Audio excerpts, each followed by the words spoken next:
இந்த சுவாசத்தை நீங்க எந்த பக்கம் வேணாலும் நீங்க கவனம் வச்சீங்கன்னா சுவாசம் மாறிடும்.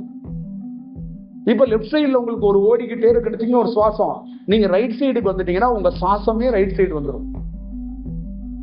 இந்த மாதிரி நீங்க பயிற்சியை மேற்கொள்ளும் போது இந்த ரைட்டு லெப்ட் என்ன ஆகும்னா, நான் சொன்னேன்ல, நீங்க லெப்ட் சைடு ஒரு பக்கம் ரைட் சைடு ரெண்டுமே நீர் ஊத்துற மாதிரி நிற்கும். ரெண்டுமே ஒரே நேரத்துக்குள்ள அந்த ஆற்றலாக அப்படியே உடலே அப்படியே இருக்கும்.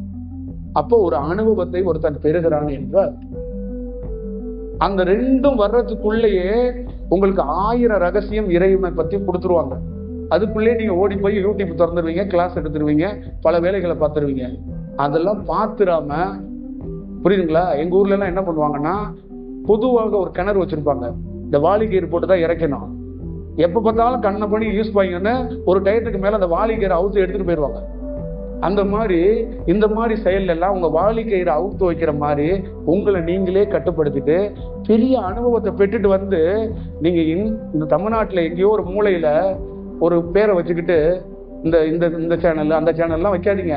உலகம் முழுக்க வேலை செய்யுங்க, உலகம் முழுக்க போய் தியானம் கற்றுக் கொடுங்க, உலகம் முழுக்க போங்க. உங்களுக்கு யாரு வேண்டாங்கிறா? நல்ல அனுபவத்தை பெற்றுட்டு போப்பா ராஜா மாதிரி. உள்ள எல்லா நாட்டுக்கும் போப்பா, நீ அனுபவத்தை பெற்றுட்டு போ. பெறாம ஏன் போய் அரையும் குறைமா பார்த்து நீ அரையும் குறைமா இருந்து அவனை அரையும் குறைமா இருந்து ஏன் சாவடிக்கிற? புரியுதுங்களா? அழுவுற குழந்தைக்கு பசி ஆத்தணும், அதுக்காக பிஞ்சு குழந்தைக்கு போய் பொங்கலை வாங்கி ஊட்டி விட்டுட்டு இருக்க முடியாதுல்ல, அதை உணர்ந்து செய்யணும்ல. இப்ப தியானம் வேக தியானம் வேகமா தியானம் கொடுங்க. இந்த அந்த அம்மா பேசிடுச்சு, இந்த ஐயா பேசிட்டாரு அப்படின்னு யூடியூப்ல கமெண்ட் போடுறது, அதை போடுறது, இதெல்லாம் எதுக்குங்கிற? இது உடலுங்க, இது விலை மதிக்க முடியாத உடல்.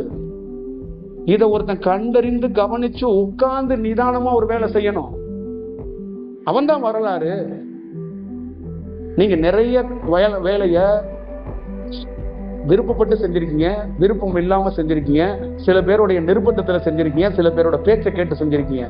ஆனா இந்த வேலைய உங்க விருப்பத்தோட செய்யுங்க, நீங்க உணர்ந்து செய்யுங்க. இது உங்களுக்கான வேலைன்னு நினைச்சு செய்யுங்க. இது பிரச்சாரம் இல்ல, இது கல்லு உடைக்கிற வேலை இல்ல.